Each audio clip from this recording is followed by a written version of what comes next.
There's a small HBCU in New Orleans that sends more Black students to medical school than Harvard, Yale, or any university in America. These institutions aren't just educating students, they're solving a crisis.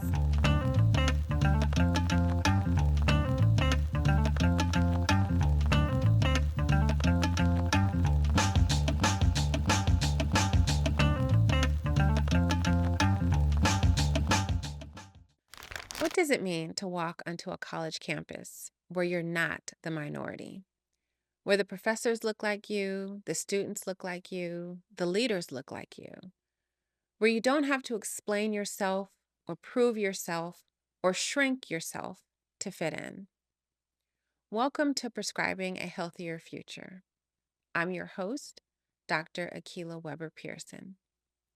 Today, we're talking about historically Black colleges and universities, HBCUs.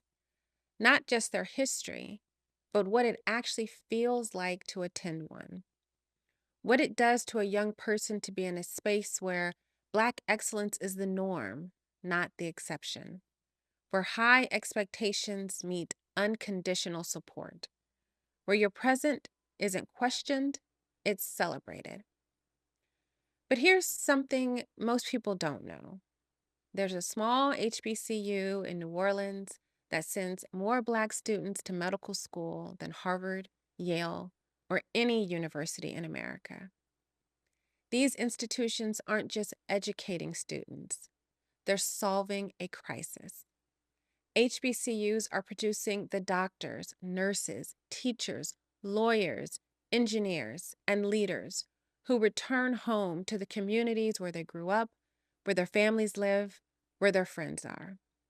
They're serving their communities. That's the difference. That changes health outcomes. That's what prevents your zip code from determining whether you live or die. My guest today is my very good friend, Dr. Kelly O. Elmore, MD. Kelly and I both walked the halls at Xavier University of Louisiana. She went on to serve 26 years as a Navy captain, leading healthcare for over 250,000 beneficiaries and commanding teams of more than 3,000 personnel. Now she's a board-certified OBGYN, the managing director of Viva Life, SPF, me, and founder of KOE Medical Consulting, doing the work of transforming healthcare access in communities that need it most.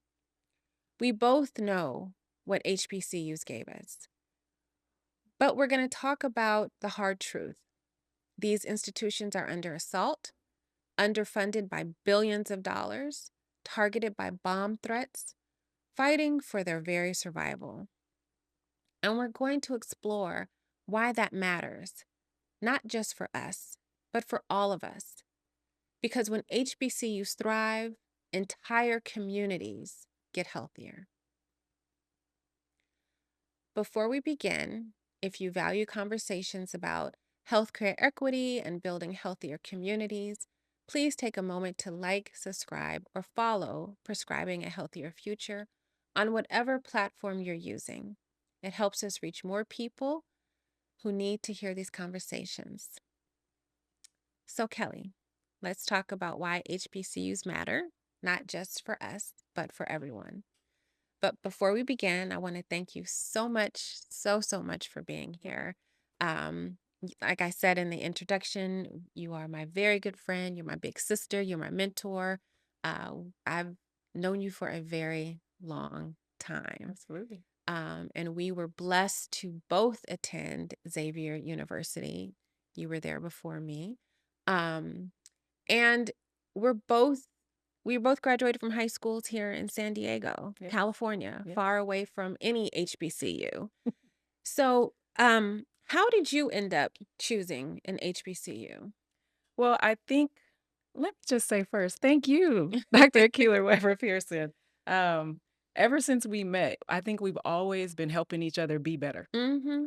and navigating not just Xavier, but med school, Yes, residency, yeah. coming back home and Yeah. serving our communities. Mhm. And that has always been, number one for me. Mm. But the way that I ended up there was, I think a lot of us have, Mm. watching The Cosby Show Yes. Yes. and Different World. Yeah. You know, that was one of the things. Also, I'm originally from Chicago, the west side of Chicago, but we went to school. I went to church on the south side of Chicago. Mhm. And I went to a church, Christ Universal Temple, that was all about being your best self, you know, positivity. You can achieve anything that you put your mind to. And it was my church friends that told me about not only going to a HBCU, but also pledging sororities Mm. and fraternities. Mhm. And we just made our plans and our goals really early. I'm talking like in the fourth grade, we were Mhm. making plans and goals about what we were going to do. But I remember being a part of the debutante program here in San Diego while I was at Mira Mesa High School and going there and seeing other people that looked like me because I lived in Mira Mesa and I was the top of my class there. And there was over 3,000 students there. But being in a place where people had goals and we were all on a trajectory that we wanted to be on and making those decisions. What college do you want to go Mhm. to? And there was a book that came to me. Xavier had sent a book because I did my you know, my junior SATs and did very well. And it said we put the most Black students in in medical school. Mhm. And I knew I wanted to be a doctor since I was 6 years old. Mhm. And when I got that book, and a friend of mine from that debutante program, one of the escorts, came back from Xavier his first semester and said, "Oh my God, you want to be a doctor? You have got to go to Xavier Mm. with me." And that was it for me. I think I applied to 3 schools, Mm. and Xavier was my number 1 choice. Hmm. Mhm. You know, it's interesting because I think, you know, when we were younger, the Cosby Show and more importantly, like the A Different World had Mhm. such a huge impact and influence on our lives Right. because, you know, on the West Coast we don't have any HBCUs, so we didn't grow up seeing what they see down south and on the East Coast. And for me that was really one of the my, you know, reasons for wanting to go to an HBCU, seeing Hillman Right. on A Different World and be like, oh my God, they're having so much fun, and you know, and they're just enjoying it, but they're learning. And it just seemed like an amazing place for me to be. And it was interesting also because my mom, you know, she was a professor at San Diego State, and Mhm. she had gone and gotten all of her degrees at UCLA. My dad had gone to Cal State LA and then UCLA Law. And my mom was very adamant, even as a professor at San Diego State University, that I should go to an HBCU, that there was something different at an HBCU. Yes. And, you know, she would always talk about the fact that HBCUs would see the best in you and highlight that. Mhm. And non HBCUs would see one little tiny negative and highlight that. And so your light would often dim at non HBCUs, where at HBCUs your light would be brightened. Yes. And so she herself, even as a professor, was like, this is where you need to go because she knew her experience, she knew the experience of the students that were coming through SDSU. Um, but she also saw other faculty and other colleagues that she knew that had gone to HBCUs and saw the difference. Right. And like you, here in San Diego, I was, you know, at the top of my class valedictorian, Mhm. student body president. And when I told people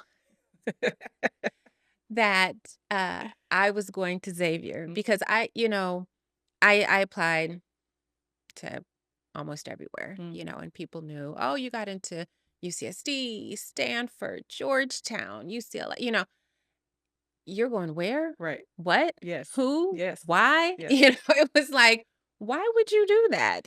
And you know, what's so interesting is because I got that same statement when I chose to go to Xavier because they were like, you could go anywhere. And I'm like, yeah, Yes. and I want to go here because I Mhm. know I wanted to go to medical school.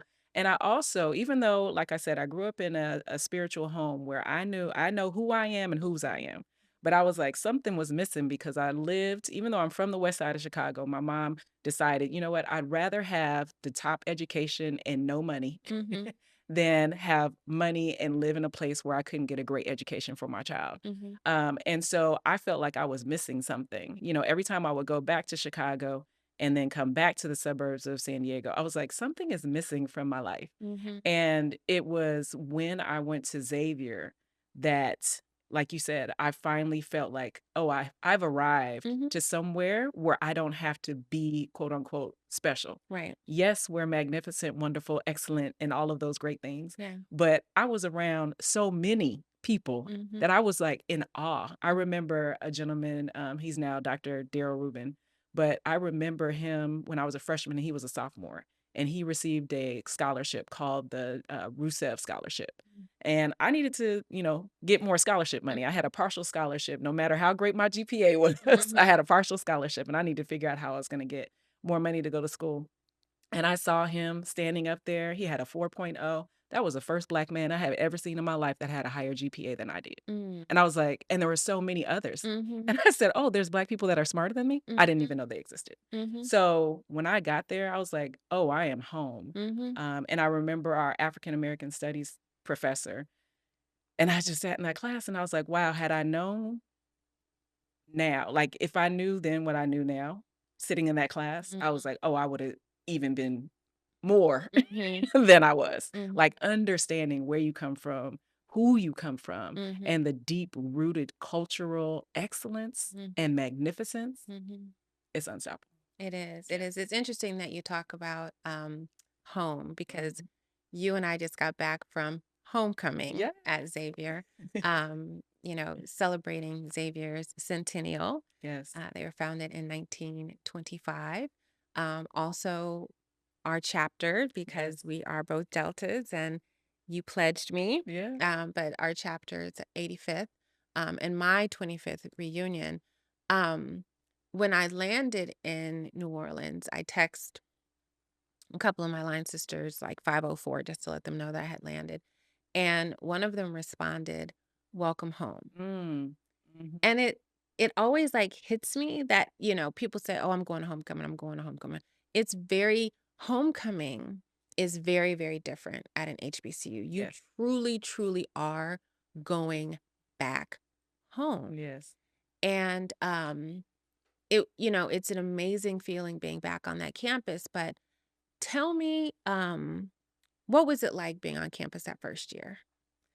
Well, I will say that my mom had prepared me by allowing me to go to summer programs that were away from, where we lived at the time. Okay. So going away to school wasn't a foreign idea. We've always lived away from our family. So I would go from California to Chicago. I would go, and then my grandmother would take me to New York. But when I went to Xavier, like I said, I felt like this is it. Mm, I have arrived. I am at home. The summer before Xavier started, I was in Howard Hughes program, mhm, which is a program to help you, find your support, mhm, find your network, get your study habits together, and then of course you get more, a couple of credits before you start school, so you feel confident about mhm, yourself. And being around just continuous excellence. I mean, I just think about your big sister, my line sister, Dr. mhm. Christy Good McGee, who is, at this point, as far as I'm concerned, the number one transplant surgeon in the world. Yes. She came on campus like that. Right. And I'm Yeah. like, wow.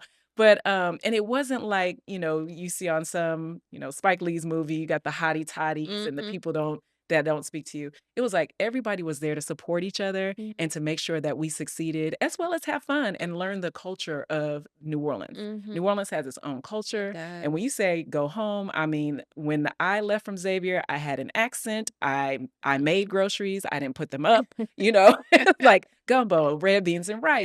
Yeah. All of those things were so important. And to know the network that we had, I mean, Norman C. Francis, hello, Mhm, Dr. Norman C. mhm, Francis. Let me say that for, one. mm, When Alexis Herman came, and I'm like, oh my God, mhm, like, how do we have such a high ranking government official mhm, and she's here on our campus mhm. and there was so much more to her, And she's an alum. and she's an alum. Yeah. Yes. Mm. And then we cannot forget Dr. J.W. We Carmichael. cannot. This man this man was like a The whole short other man. little short man was a whole Big nother level of personality. accountability. Yeah. He was like, "You're coming here to be the leaders that you were born to be. Not only you're gonna be a doctor, but you're Mhm, gonna lead mm, from here. And I'm gonna hold you accountable, meaning that if you don't show up, I'm calling your mama and your daddy." mhm. And yes, And that's what he sometimes did. they yeah, sometimes That's they what they did. did. Yeah. And don't come in after curfew because I'm gonna call them and let them know that too. After Curfew. curfew. Because the other thing about Xavier is that it is a Catholic It is university, a and Catholic so it was, university.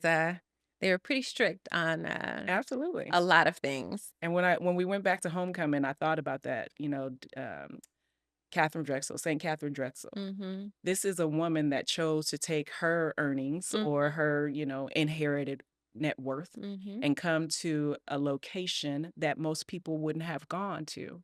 And 100 years later, her Mhm. vision is still alive. Mhm. It's still more than viable. It's valuable. It's legacy. Mhm. And when people, owning your own business, they ask you, what do you want to leave? What do you want your legacy to look like? Mhm. And I'm like, I don't know if she thought about this 100 years ago, but my goodness, Yeah. did she and the people that she, you know, collaborated with make it happen? Yeah. You know, my first year being on campus was interesting. Mhm. Um, being born and raised here in San Diego, not having the experience that you had, in Chicago. Mm. Um, it was a tough first year. It was different in terms of culture, Mhm. which was interesting because my dad's from there, but so I had family there, and I'd been to Louisiana many times, but it was very different living there. Mhm. The culture is different, the accent is different. Um, you know, being away from home, I had done summer programs, but it was very, very hard Mm. that first year. My parents would not let me come home. They Good. were like, no, you are going to stick it out, despite the fact that I called home every day Every day. asking to come back and to transfer schools. They made me stay. Mm. And after that first year, I was fine. I had adjusted. I was happy. I remember years later, my mom told me that my dad, during my second year, was like, "We haven't heard her complain. We haven't heard her call and complain and trying to come home." So, understanding that first year is different. Mhm. And I always tell parents now, just have your kids stick through it. A couple of kids that I've talked to out here have some hesitancy about going into a place that's outside of California that where are the majority when they're used to being the minority, and they're really concerned about that. Yeah. And I have encouraged them to walk down that path, to open up those doors, and they have absolutely enjoyed it and excited about the opportunity. But I think it's important for people to know that sometimes, those first few months, that first year can be a little rocky, but you've got to stick through it. You've got to get through it. It was interesting because I was a Howard Hughes fellow too, Mhm. and went to Xavier that summer, Yeah. before we actually started. Let me just add one there. Now, I won't say that the first year wasn't difficult because I did too call my mother on the payphone every Yes. single day. Yeah. And most of that was because, it was her and I. My father died when I was young. Mhm. So it was my mom and I, like, we are still thick as thieves. Mhm. But I remember being challenged academically that first Mhm. semester, right? A lot of people think that you go to HBCU, you're not going to be challenged academically. I was challenged academically, and I remember talking to the gentleman that I was dating at the time, and he was a senior and I was, a freshman, and he just sat down and said to me, "Kelly, this is not about perfection, but it is about excellence." Mhm. And he was like, "You were in the right place. You have the right people around you. Stop worrying about trying to get the A Mhm. and think about the long-term effects that you're going to have with the impact that you make." Mhm. And that just took so much pressure off of me, Mhm. because I was concerned that I would lose I needed that 4.0 GPA to get that scholarship. Right. And I was like, I cannot get anything less than an A. Right. And when I, was challenged, I was like, oh my God. But it made such a difference. And that Howard Hughes crew made such a difference. Mhm. And I will say that everybody that was in my class is doctor such and such, lawyer Mhm. such and such, engineer such and such. So that first year, yeah, it was a little tough. I only came home for Christmas, I believe, and the summer. But Mhm. part of that's because I couldn't afford to go home either. Mhm. But I didn't wanna go back because 'cause I'm like, "What am I going back to?" Mhm. So, yeah, I had a different experience. It was academically challenging, but and then Cali kids are different. I will let you know. Oh, yeah. Cali We kids are are different. very I have to different. remind people's parents too, like, do Yeah. not let your kids come home Yes. unless, there's something significant going on, but they can figure it out. Yeah. They'll be alright. Yeah. Yeah, We are special. you are We different. are very special. It's funny when you were talking about your scholarship. I remember you saying when we were online, y'all not gonna make me lose my scholarship. So And I tell people today, one thing you're not gonna mess up is my family and my money. yes, yes, yes. Um, so how do you think Xavier, or even going to an HBCU actually prepared you for your current career? Oh, confidence, Yeah. just confidence and knowing how to study, what to study, knowing how to network, knowing how to, raise your hand and choose to be the leader that you were created to be. I mean, before I had left high school, I started the Black Student Union at Mira Mesa High School. And then I got to Xavier. We started, myself along with now Dr. Derek Robinson, um, Xavier Men Against Rape, because I come from a family with domestic violence, sexual assault, and abuse. Mhm. I too have been in my past. And I said, you know what? I'm going to create something with my classmates that makes a positive impact on women and their allies, but we Mhm. put men at the forefront of the name. Typically, partly because of statistics, but Mhm. also because it's something that needs to be said that men are allies to women in this space as well. Mhm. And we understand that both people have, are affected by assault, domestic abuse, and violence. However, that was like a signature program for me. Mhm. And then, being the judge advocate, I was the judge when we were in student government Mhm. at Xavier University. So just understanding how do you run for political office? Campus is political just like anything. Mhm. How do you lead? How do you lead a group of people, a number of people? And then how do you treat people like human beings Mhm. and see the gift that they have, the talent and the skills that they have, and cultivate that? Mhm. So that led me to go into the University of Chicago on a full scholarship, Mhm. and say, you know what, yeah, I want to be the chairperson of the freshman class.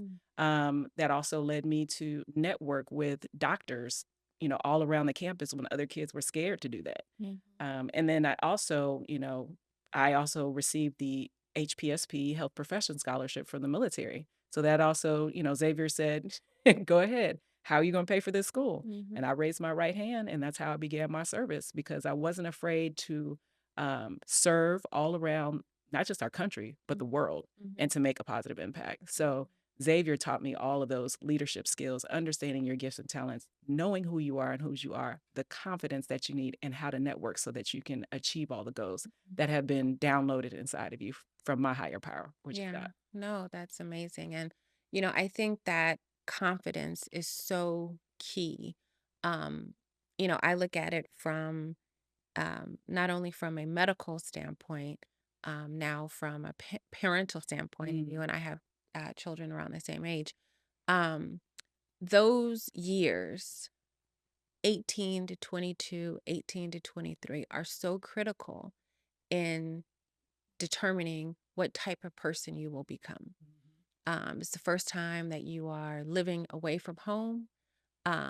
You don't generally have mom or dad there, to have your back every turn and to fight all of your battles.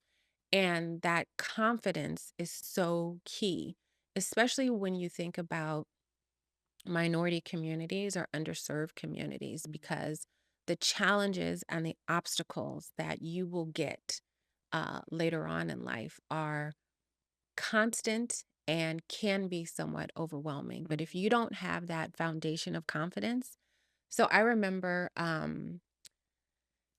I was in medical school and it was my third year, beginning of my third year. And my father had just passed like a couple of weeks before, and I was starting my first rotation on internal medicine. And, I did not go to an HBCU medical school. mhm, Um, And the resident that was assigned to me made it very, very clear that his goal during that 6 week, however many weeks rotation, was to break me. mm, And I was the only Black student, medical student that he was assigned to during that block. And he just kept poking, poking, poking.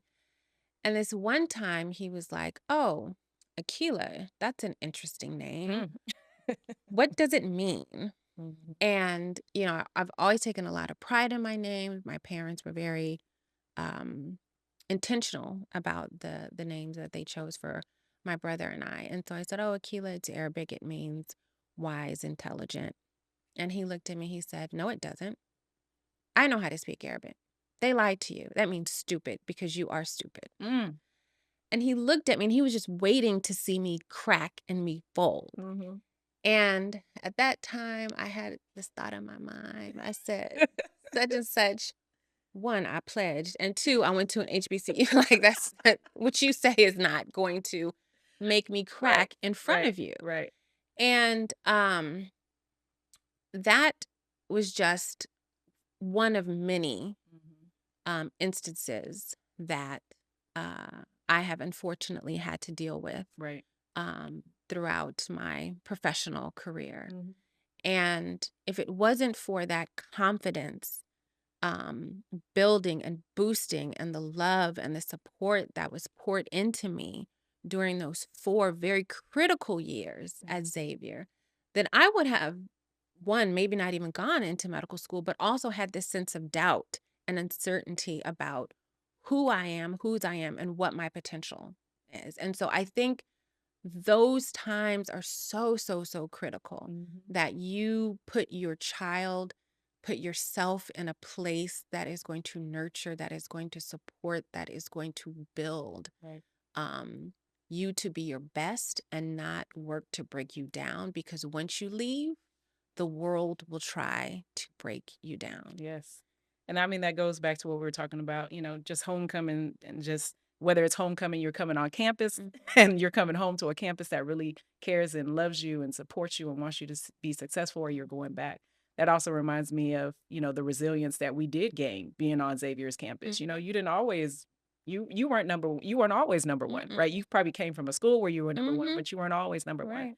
And like you said, when we joined the, illustrious Delta Sigma Theta Sorority Incorporated Yes. at Gamma Alpha, one of the things that we were very focused on was reminding um, everyone that came there how superb, Mm-hmm. you know what I'm saying? Like superb. Like Mm-hmm. we were very much focused on let's see what your gifts and talents are Mm-hmm. and let's elevate those Right. to the next level. I mean, Right. when I looked at all of our line sisters and in our chapter, and the average GPA is above a 3.5, Mm-hmm. hello. Mm-hmm. You know what I'm saying? Like, Mm-hmm. hello. Not that a GPA is the only thing, Mm-hmm. but like I said, what people were doing on campus as far as being leaders, and even if they weren't the president or vice president, they were still actively involved. So that when I went to the University of Chicago and the first week I was there and a young man asked me, where I was from and what college did I come from. And I was like, oh, Xavier University in New Orleans, Mm-hmm. Louisiana. And he's like, oh, you must have been, Mm-hmm. you must have been a token, Mm-hmm. here. And I looked at him and I said, so your GPA is what? And what did you do? And where did you come from? And I told him, I said, you realize that the University of Chicago is on the south side of Chicago. Mm-hmm. And I said, "I guarantee you when I walk into the room, I am going to change the trajectory of our patients' lives Mm-hmm. because they're gonna believe in me and they're gonna Mm-hmm. trust what I'm saying. Mm-hmm. And therefore, I'm not telling them what to do. I'm collaborating them for the recommendation of what we can do to make them better." Right. And that is a significant thing that happens when we are able to walk in our light Mm-hmm. and know who we are and whose we are. Mm-hmm. Mm-hmm. So so I think that's a perfect segue into something our next bit, because a lot of times people talk about, especially now, or let me not say now, pre this current administration, people would talk about, do we still need HBCUs? Like, why do we need Black colleges? You have opportunities to go everywhere, anywhere. Um, but when we look at some of the statistics, so African Americans represent 13% of the population, but only 5% of physicians here in the United States. Mhm. HBCUs represent 3% of colleges, but 20% of Black graduates come from HBCUs. Right. Um, HBCUs produce more doctors than any other institution. Xavier, as we know and will always say, regardless of what is out there, is number one. But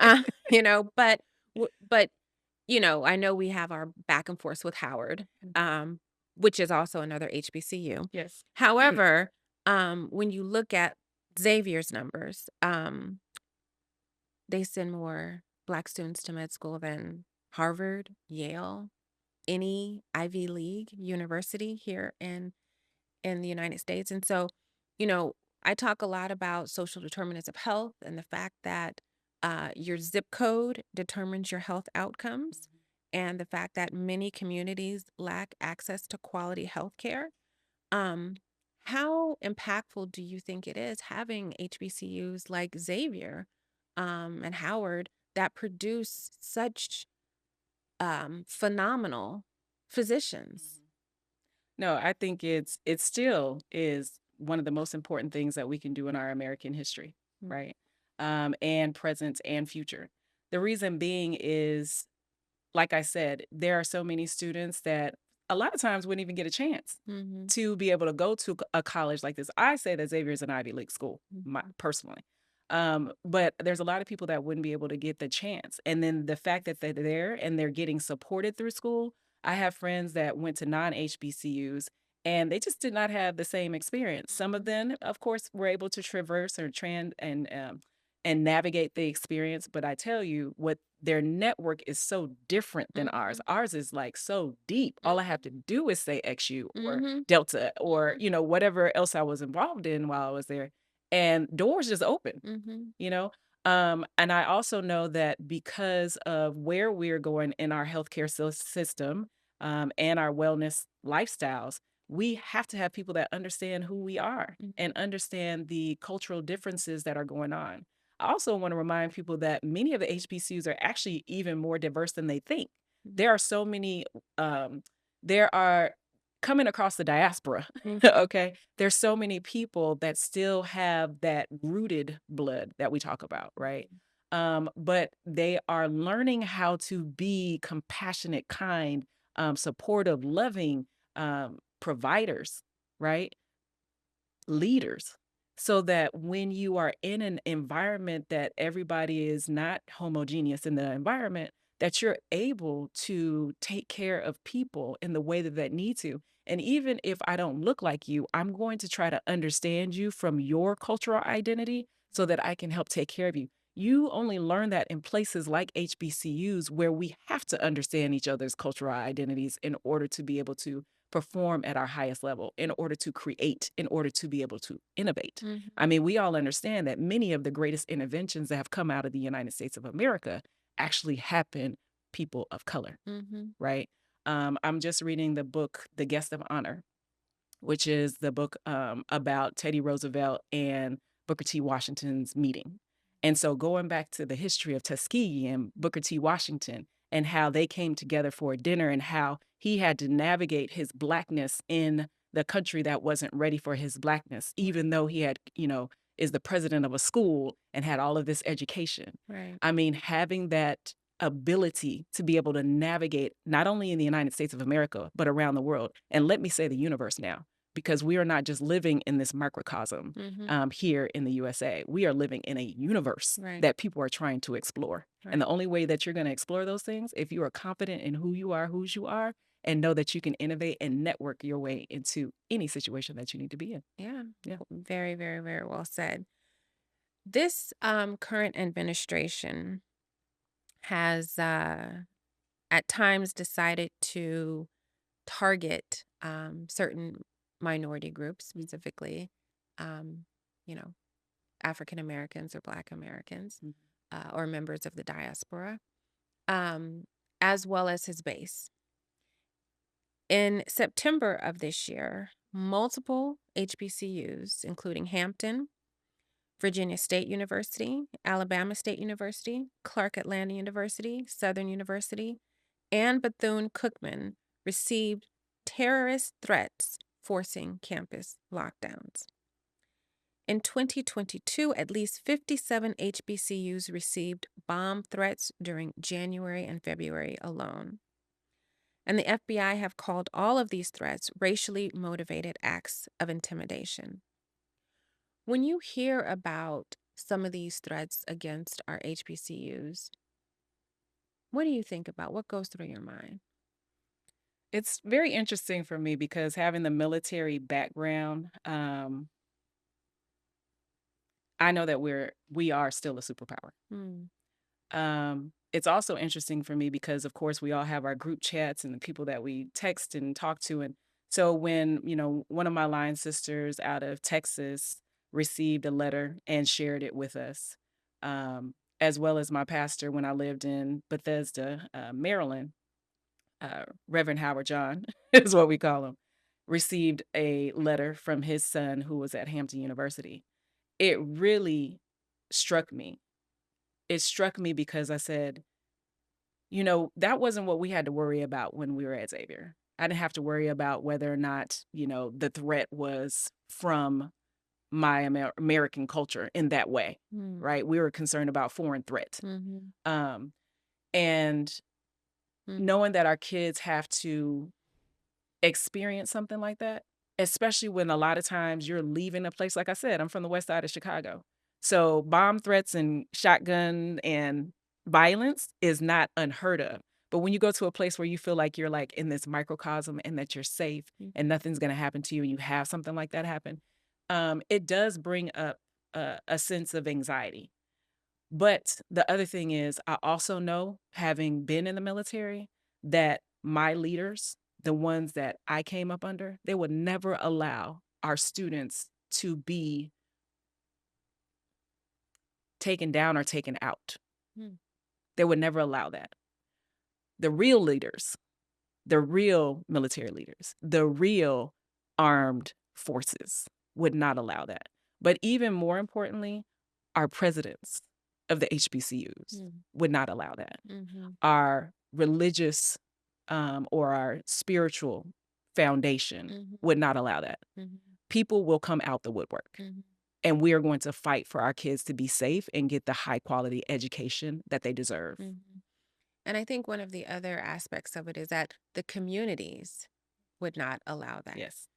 When I think about the community around Xavier, Gertown, I mean Mhm. the impact that we students have made in that community alone over the years, century now Right. that Xavier has been there. Um, we are one with the community. Oftentimes, you find HBCUs in the heart of the community or way out in some little rural area like Tuskegee. Yes. Um, but we are one. And so when you come after the university, it's not just the university, it's not just the students, it's the alum, but it's also the community. And Yes. so you are right in that sense that it's not something that um, happens in a bubble and will only impact a certain area. It is going to have far reaching impacts, and the response will be far reaching as well. Um, want to talk about finances. Yes. Um, $13 billion question. Mm. So, according to federal analysis, 16 states underfunded their land grant HBCUs by a total of 13 billion between 1987 and 2020. Tennessee State University alone is owed 2.1 billion. Florida A&M is owed 1.9 billion. North Carolina A&T is owed 2 billion, and Southern University in Louisiana, right there in Baton Rouge, Mm. is owed 1.1 billion. The average endowment at public HBCUs are 7,265 per student compared to 25,390 at public non-HBCUs. Think about all that HBCUs have accomplished with their very limited resources, all that Xavier has accomplished and continues to accomplish. I mean, we continue to fight above our weight. Um, How do you think chronic underfunding has impacted HBCUs, the experience that they're able to provide to their students, um, and really had a negative impact on this country? Mhm. Yeah, I think that's really important to definitely bring up the billions of dollars that we have not received and how we have been able to navigate because of our resilience, Mhm, because of our courage, because of our innovation, mhm, still be able to navigate those areas. Um, what have we missed? Yeah, I mean, like many communities, we've missed access. Mm, We've I won't necessarily missed out on opportunities because I know that the right opportunities when they come along, we'll be able to achieve those. Um, and we probably have missed out on donors that may not have believed in us that the way that they should, right? mhm, That's beginning to change. I mean, we got what $38 million mhm, just recently. We've gotten 20 million in the past, different people, and we ourselves are starting to come back and contribute to our own endowments. mhm, So my family and I just began our $25,000 endowment. mhm, You know, as a physician, luckily I was in the Navy, so I didn't have a lot of debt. I'm able to come back and contribute to my school. mhm, But what I will say is, we just can't look into what our government has or has not given us. The reason why is because we have the resources amongst ourselves mhm, to be able to look outside of that. Like I said, it is not just the United States of America. Xavier has worldwide campus students. mhm, The diversity is there. And there's trillions of dollars that's traversing, in and out of the financial systems. mhm, So banks need to step up, billionaires need to step up. We, of course, are going to step up and do our part, mhm, but not just looking right into our own space and our own government. mhm, We are going to be looking everywhere throughout this world, throughout this universe to make sure that we get the funding that we need mhm, because we do have the data. Everybody says, show me the data. Well, we have the data, mhm, we show the impact, and we're making that difference. mhm, So we all should be, contributing back to our community. Excuse me, we should all be contributing back. Our communities, our country, this world, this universe should be contributing back to HBCUs. And I'm not going to be concerned about what this person over here didn't do mhm, because somebody else is going to step up to the plate and be that benefactor that we need. mhm. Yeah, and I am, and like you said, we are seeing more of that lately as people are really realizing that brilliance comes out of HBCUs. And when we leave our HBCUs, we give back to whatever community we serve, whether it's Black community, a brown Yeah. community, a white community. We give back, we lead, and we always keep doors open. So I want to ask you this one thing because here on this podcast we're focusing on creating healthy individuals, healthy families, healthy communities. How do you think going to an HBCU would help create healthy adults?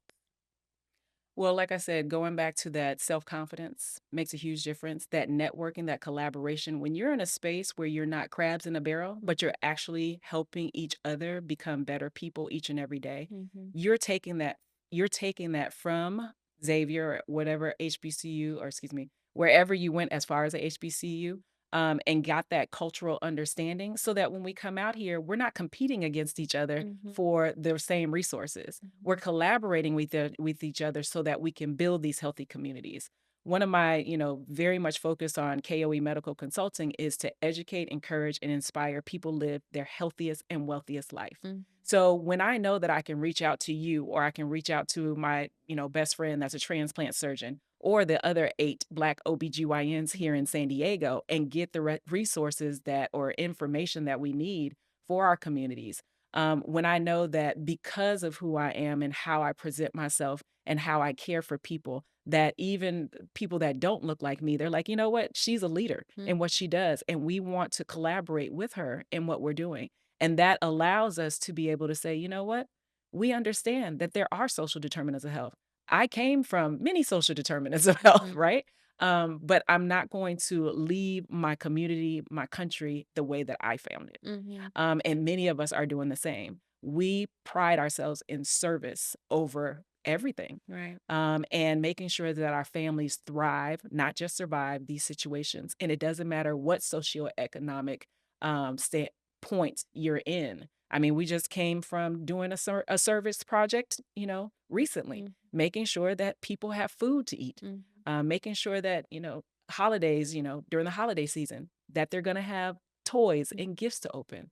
So that service and having that confidence, and reaching back and reaching around, and whatever resource you have, you share it. Yeah. That's what we do. We share everything we know Yeah. so that we can make sure everybody has an equitable chance at being successful in life. Yeah, no, that is so so true. And I think for me, on top of everything that you've said with the confidence building, one of the other things that has helped me in my journey of becoming a healthy adult and living a healthy life and trying to, create a healthy family as well, has been that networking. And I can, remember um, when I was in, residency and I was getting ready to take my written boards and I was just like working myself up. I was like, I don't know if I could do this. I don't know if I could do this. I was like, I don't know what to do. It was in the middle of the night. I remember I was in my kitchen. I was sitting at the counter and I was just like crying in tears because I was like, I don't know if I could do this. I picked up the phone. I called my big sister, who was an OBGYN, who had done this, Kelly. Mhm. And I was just like, I don't know, I don't know. And she was like, girl, snap out of it. You went to Xavier. What are you talking about? You da, da, da, da. And after I got off the phone with you, I was like, okay, yeah, I could do this. I could do this. I could do this. And there are just so many times in my life where, if I felt like I don't know if I could do this, I just reach out to you, to Christy, who you've talked to about so many times, to some of the other big sisters or my line sisters or just other colleagues, and, really been able to come back and be grounded again. Mhm. And that networking, that those long-term friendships um, are really what people need, not only when they're in college, but really for the rest of their lives. And so I encourage all of my friends, children's to attend HBCUs. I have told my kids from the time they were in my womb, you're going to an HBCU. You got about 100 to choose from. So, if it's my money, that's where you're going. Right. Because I understand that it's more than just that academic education, which you will get. It will be sound. It will be, um, able to compete with the best of the universities. But there's so much more that you get that you need to be a healthy and well-rounded individual Mhm. that is able to thrive, that understands the importance of community, that understands the importance of who you are, where you came, and the responsibility that you have to give back and to keep those doors open.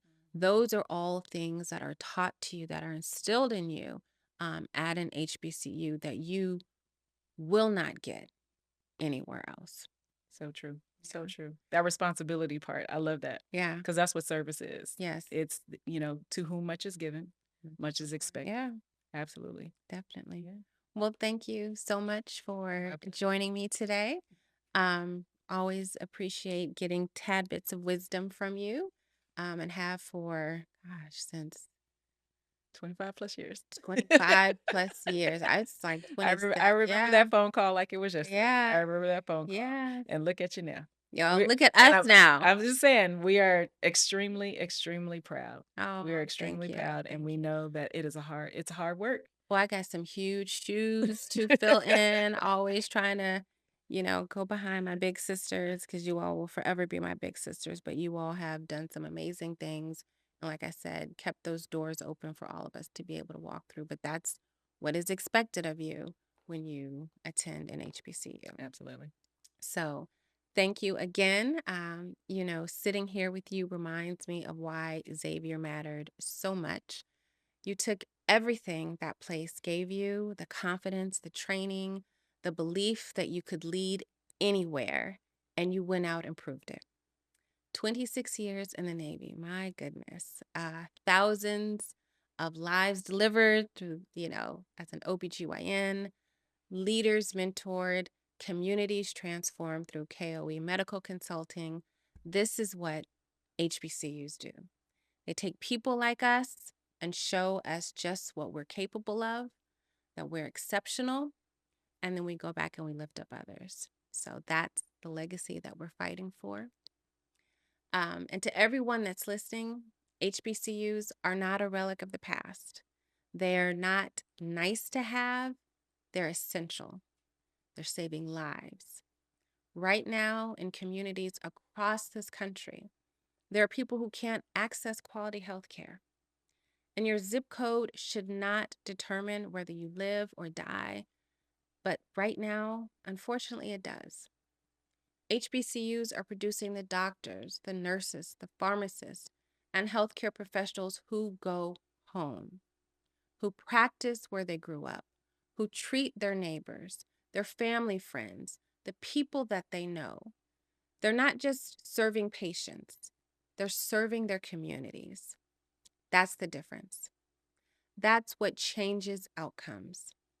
One small HBCU produces more medical school graduates than Harvard. Think about that. Think about what that means for those communities who those graduates come from. Think about what would happen if that school closed. Think about what would happen if all of them did.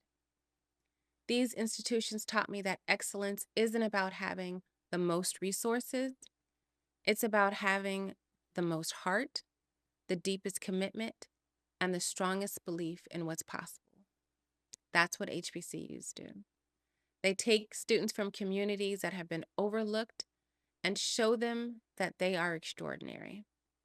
And then those students go back home and save lives. We can't let these institutions fail. We cannot let them be terrorized. And we cannot continue to underfund them while expecting them to continue to work miracles. If you want to support HBCUs, here's what you can do. Contact your elected officials and demand equitable funding for historically Black colleges and universities. Support organizations like the UNCF that provide scholarships for HBCU students. And if you're an employer, recruit from HBCUs. If you're a parent, consider sending your children to an HBCU. And if you're someone with resources, donate to an HBCU. These schools need endowments that match their impact. Thank you so much for joining us for this episode of Prescribing a Healthier Future. If this conversation moved you, please share it, subscribe wherever you get your podcasts, and join us next time as we continue exploring what it takes to build healthier, more equitable communities. Until then, remember, the future of healthcare equity in America depends on the survival and the success of historically Black colleges and universities. Let's make sure they not only survive, but thrive.